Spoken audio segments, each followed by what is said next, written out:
আমার শাশুড়ি বলল, ওহ, আহ, আর পারছি না। গল্পটি শুনলে আপনার মাল আউট হয়ে যাবে, আপনার মেশিন দিয়ে টপ টপ করে পানি চলে আসবে। মাঝরাতে হুট করে ঘুমটা ভেঙে গেল। চারিদিক পিন পতন নিস্তব্ধ, শুধু একটা অদ্ভুত শব্দ কানে আসছে, গোঙানির শব্দ, আর তার সাথে চাপা কান্নার আওয়াজ। আর পারছি না, দয়া করো আমায়, ছেড়ে দাও। শব্দটা আসছিল আমার শ্বশুরের বেডরুম থেকে। বুকের ভেতরটা থক করে উঠল। আমার শাশুড়ির গলা। ভাবুন তো, মাঝরাতে আপনার কানে যদি এমন আর্তনাদ ভেসে আসে, আপনি কি করবেন? ভয়ে হাত পা ঠান্ডা হয়ে আসছিল আমার, কিন্তু কৌতূহল জিনিসটা বড়ই মারাত্মক। বিছানা ছেড়ে পা টিপে টিপে দরজার কাছে এগিয়ে গেলাম, কান পাতলাম দেয়ালে। যা শুনলাম তাতে আমার পায়ের তলার মাটি সরে গেল।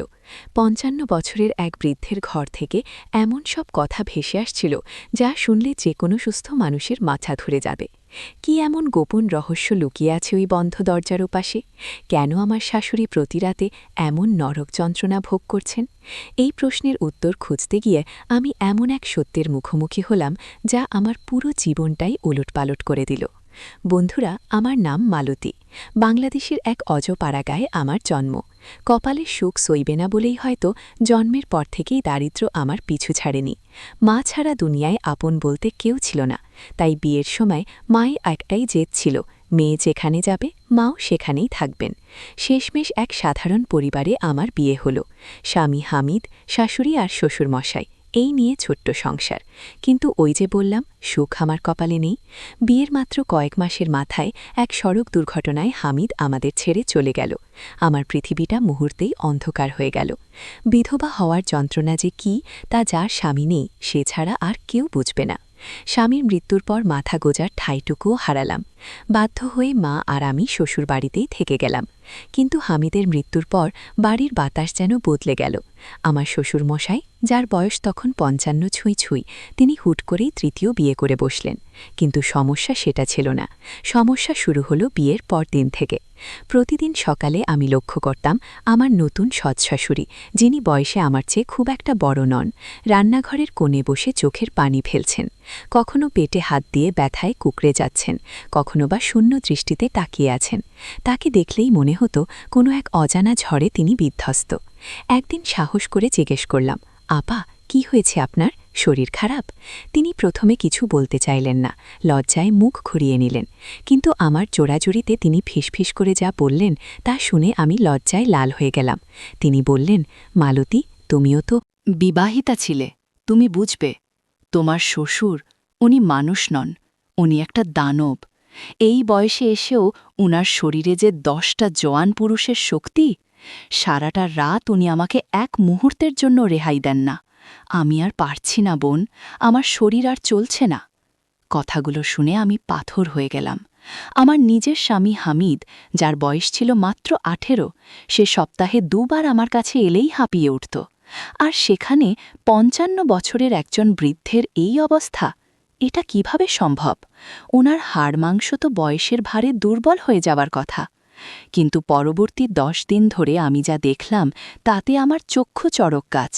শাশুড়ি প্রতিদিন সকালে এমনভাবে হাঁটতেন যেন শরীরে এক বিন্দু শক্তি নেই, আর শ্বশুরমশাই, তিনি বুক ফুলিয়ে চনমনে শরীরে ঘুরে বেড়াতেন। মনে মনে ভাবলাম, ডাল মেকুচ কালা হ্যায়, এই বুড়ো নিশ্চয়ই কোনো বিশেষ ওষুধ বা গোপন কিছু ব্যবহার করেন। কৌতূহল আর চেপে রাখতে পারলাম না। এক রাতে সব ভয় তুচ্ছ করে আমি শ্বশুরের দরজার বাইরে গিয়ে দাঁড়ালাম। ভেতর থেকে শাশুড়ির রাগী গলা ভেসে এলো, তুমি আমার জীবনটা নরক বানিয়ে দিয়েছ। ভেবেছিলাম বুড়ো মানুষ কদিন পরেই শান্ত হবে, কিন্তু তোমার এই পাগলামি তো থামছেই না। আমাকে মুক্তি দাও, আমি বাঁচতে চাই। শ্বশুরের গলা ভেসে এলো, কিন্তু সেখানে কোনো অনুশোচনা নেই, বরং এক অদ্ভুত জেদ। লজ্জায় আর দাঁড়িয়ে থাকতে পারলাম না, দ্রুত নিজের ঘরে ফিরে এলাম। কিন্তু মাথার ভেতর প্রশ্নের পোকাগুলো কিলবিল করতে লাগল। পরদিন সকালে দেখি এক হুলস্থুল কাণ্ড। শাশুড়ি ব্যাগ গুছিয়ে ঘর থেকে বেরিয়ে আসছেন, চোখ মুখ ফোলা, সারা রাত কেঁদেছেন বোঝা যাচ্ছে। আমার মায়ের দিকে তাকিয়ে হাত জোর করে বললেন, আমাকে মাফ করবেন, আপনার এই পাগলা বেইয়াইয়ের সাথে ঘর করা আমার পক্ষে সম্ভব না। জানের মায়া বড় মায়া, আমি চললাম। আমার মা তাকে আটকানোর অনেক চেষ্টা করলেন, বোঝালেন, কিন্তু তিনি কোনো কথা শুনলেন না, সোজা বেরিয়ে গেলেন। আমি মায়ের দিকে তাকালাম। মা হতাশ হয়ে মাথায় হাত দিয়ে বসে পড়লেন। আমি এক গ্লাস পানি এগিয়ে দিতেই মা বলে উঠলেন, তোর শ্বশুর কোনো মেয়েকেই ঘরে টেকতে দেয় না। ৫৫ বছর বয়সেও তার যে কিসের এত ক্ষুধা আল্লাই জানেন। এবারও একই কাণ্ড হল। দেখিস, দুদিন যেতে না যেতেই আবার বিয়ের জন্য পাগল হয়ে উঠবে। মায়ের কথা শুনে আমার হাসিও পেল, আবার রাগও হল। সত্যি বলতে আমার শ্বশুর স্ত্রী ছাড়া এক মুহূর্ত চলতে পারেন না, অথচ কোনো স্ত্রী তার এই অত্যাচার সহ্য করতে পারে না। কিন্তু বন্ধ দরজার ওপাশে আসলে কি হয় সেই রহস্য ভেদ করা তখনও বাকি ছিল। সত্যি কি উনি কোনো জাদু জানেন, নাকি অন্য কোনো ব্যাপার? মায়ের ভবিষ্যৎবাণী অক্ষরে অক্ষরে ফলে গেল। দিনও কাটল না, শ্বশুরমশাই বাড়ির সবাইকে ডেকে চিৎকার শুরু করলেন, সাইমা চলে গেছে তো কি হয়েছে, আমার জন্য নতুন বউ খুঁজে আনো, আমি একা থাকতে পারবো না, ঘর অন্ধকার লাগে আমার। মা রেগে গিয়ে বললেন, আপনার কি লজ্জা শরম নেই? এই বুড়ো বয়সেও এত শখ? আপনার স্বভাব যদি না পাল্টান, আমি আর কোনো মেয়ের সর্বনাশ করতে পারবো না। শ্বশুর তখন ছোট বাচ্চার মতো হাত পা ছুড়ে বললেন, আরে ও তো ভান করত, আমি তো শুধু একটু সঙ্গ চেয়েছিলাম। এবার এমন কাউকে আনো যে একটু শক্তপোক্ত, যে আমার সাথে মানিয়ে নিতে পারবে। ভাবা যায়, ৫৫ বছরের বৃদ্ধের আবদার শুনলে গা জ্বলে যায়। উনার মাথার সব চুল ধবধবে সাদা, অথচ মনটা পড়ে আছে ১৮ বছরে। মা আর কথা না বাড়িয়ে চুপচাপ উঠে গেলেন, কিন্তু শ্বশুর নাছোড়বান্দা, খাওয়া দাওয়াই ছেড়ে দিলেন, নিজেকে ঘরের মধ্যে বন্দি করে ফেললেন। অগত্যা মা পড়লেন মহাবিপদে। আমাদের তো আর যাওয়ার জায়গা নেই, এই বাড়িতেই থাকতে হবে, শ্বশুরের রোজগারেই আমাদের পেট চলে। তাই মা বাধ্য হয়ে আবার পাত্রী খোঁজা শুরু করলেন। মায়ের দুশ্চিন্তা দেখে আমি বললাম, মা, আমার এক বান্ধবী আছে, সখিনা, ডিভোর্সি, এখন বাবার বাড়িতেই থাকে, শরীর স্বাস্থ্য বেশ ভালো আর মেজাজও করা। ও যদি রাজি হয় তাহলে হয়তো শ্বশুরকে সামলাতে পারবে। মা প্রথমে ইতস্তত করলেও পরে রাজি হলেন। সখিনার পরিবারও এক কথায় রাজি, কারণ মেয়ের দায়িত্ব তারা আর নিতে চাইছিল না। বিয়ে হয়ে গেল, সখিনা আমাদের বাড়িতে এলো। আমি মনে মনে ভাবলাম, এবার বাঘে মহিষে লড়াই হবে। সখিনা খুব চালাক চতুর মেয়ে, ও সহজে হার মানার পাত্রী নয়। কিন্তু হায়, আমার সব ধারণা ভুল প্রমাণিত হল। মাত্র কয়েকদিনের মাথায় সখিনাও একই গান গাইতে শুরু করল, মালতী, তোর শ্বশুর মানুষ না, আমি চলে যাব। আমি অবাক হয়ে সখিনাকে জিজ্ঞেস করলাম, তোর মতো মেয়েও হার মানল, আসল ব্যাপারটা কি বলতো? সখিনা আমার কানের কাছে মুখ এনে ফিসফিস করে বলল, তুই জানিস না মালতী, উনি রাতে বিশেষ এক ধরনের জিনিস খান, ওই ওষুধের জোরেই উনি এমন পাগলামি করেন। ওনার ওই ওষুধের তেজ সহ্য করা কোনো সাধারণ নারীর কর্ম নয়। সখিনার কথা শুনে আমার সন্দেহ বিশ্বাসে পরিণত হল। নিশ্চয়ই শ্বশুরমশাই কোনো নিষিদ্ধ ওষুধ বা কবিরাজি কিছু খান, তা না হলে এই বয়সে এত তেজ আসে কোত্থেকে? সখিনাও বেশি দিন টিকল না, ১ মাস যেতে না যেতেই সেও তালাক নিয়ে চলে গেল। যাওয়ার সময় শ্বশুরকে যা তা শুনিয়ে গেল। শ্বশুরমশাই আবার একা হয়ে গেলেন। এবার ওনার অবস্থা দেখে আমারও মায়া লাগল। লোকটা সারা রাত ঘরের ভেতর পায়চারি করেন, একা একা কথা বলেন। মা বুঝতে পারলেন শ্বশুরের একাকিত্ব ওনাকে কুড়ে কুড়ে খাচ্ছে, কিন্তু নতুন বউ পাওয়া এখন প্রায় অসম্ভব। ওনার কুকীর্তির কথা গ্রামে ছড়িয়ে পড়েছে, ভয়ে কেউ মেয়ে দিতে চায় না। তখনই ঘটল সেই অভাবনীয় ঘটনা। এক ঘটক মহিলা মাকে বুদ্ধি দিলেন, তোর মেয়ে মালতী তো বিধবা, ও তো এই বাড়িতেই আছে, শ্বশুরের সাথেই ওর বিয়ে দিয়ে দে না, বাড়ির লক্ষ্মী বাড়িতেই থাকবে আর মালতীও নিরাপদ থাকবে। কথাটা শুনে আমার মাথায় যেন আকাশ ভেঙে পড়ল। আমি চিৎকার করে বললাম, ছি, এসব তোমরা কি বলছো? উনি আমার শ্বশুর, বাবার মতো, ওনার সাথে বিয়ে? আমি মরে গেলেও এটা মানব না। মা তখন আমাকে শান্ত করে বললেন, পাগলামি করিস না মালতী, ভেবে দেখ, তোর শ্বশুরের অঢের সম্পত্তি, তোর ভবিষ্যৎ কি? সারা জীবন কি আমার ঘাড়ে বসে খাবি? আর তোর শ্বশুর তোকে চেনে, তোকে স্নেহ করে, বাইরের কোনো লোকের কাছে লাথিঝাঁটা খাওয়ার চেয়ে নিজের চেনা মানুষের সাথে থাকা কি ভালো না? মায়ের কথায় আমি ধন্দে পড়ে গেলাম। একদিকে সমাজের লজ্জা, অন্যদিকে আমার অনিশ্চিত ভবিষ্যৎ। আমিও তো মানুষ, আমারও তো একাকিত্ব আছে। দিনের পর দিন একা থাকা, সমাজের মানুষের কটু কথা শোনা, এসব আর ভালো লাগত না। আর সত্যি বলতে শ্বশুরমশাই মানুষ হিসেবে খারাপ ছিলেন না, শুধু ওই একটা ব্যাপার ছাড়া। অনেক ভেবেচিন্তে নিজের মনকে পাথর করে আমি রাজি হলাম। শ্বশুরমশাই যখন শুনলেন আমি রাজি, তিনি যেন আকাশের চাঁদ হাতে পেলেন। তার চোখে মুখে যে আনন্দ দেখলাম, তা তা ভাষায় প্রকাশ করা যাবে না। তিনি আমাকে কথা দিলেন, মালতী, তুমি আমাকে নতুন জীবন দিলে, আমি তোমাকে রানীর মতো রাখব। খুব সাদামাটাভাবে আমাদের বিয়ে হলো। গ্রামের মানুষ থুথু ছিটাতে লাগল, কিন্তু আমরা কান দিলাম না। কিন্তু আসল ভয়টা শুরু হলো বিয়ের রাতে। ফুলশয্যার রাতে আমি যখন ঘরে ঢুকলাম, আমার পা কাঁপছিল। মনে পড়ছিল সখিনার সেই কথা, বিশেষ ওষুধ, দানব। আজ কি আমারও একই দশা হবে? আমি কি পারব এই ৫৫ বছরের শক্তিশালী মানুষটাকে সামলাতে? শ্বশুর, মানে আমার স্বামী ঘরে ঢুকলেন।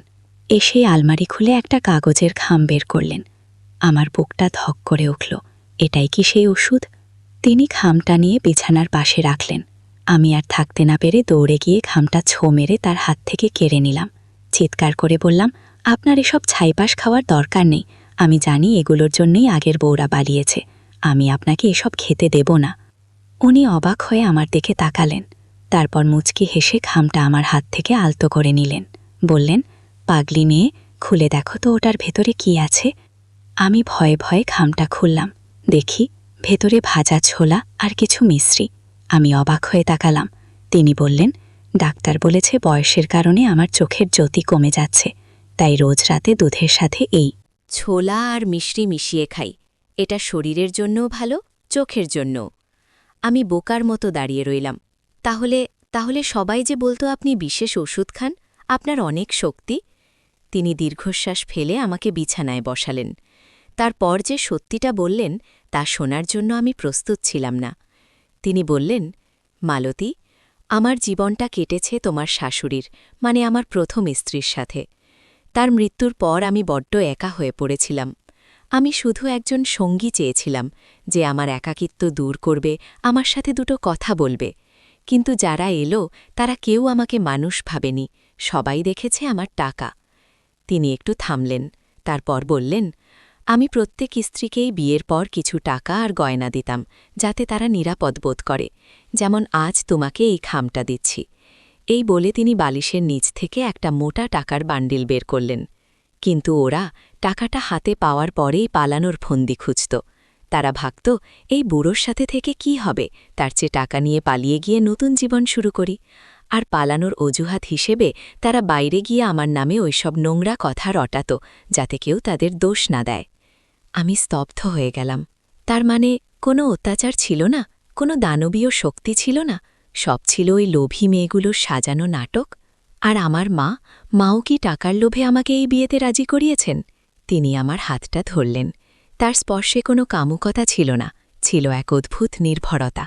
বললেন, তুমি যখন ওই ছোলার প্যাকেটটা কেড়ে নিলে, আমার স্বাস্থ্যের কথা ভেবে চিন্তিত হলে, তখন বুঝলাম তুমি অন্যদের মতো নও। তুমি আমার টাকার জন্য আসনি, তুমি সত্যিই আমাকে সম্মান করো। সেদিন রাতে আমাদের মধ্যে কোনো শারীরিক সম্পর্ক হয়নি।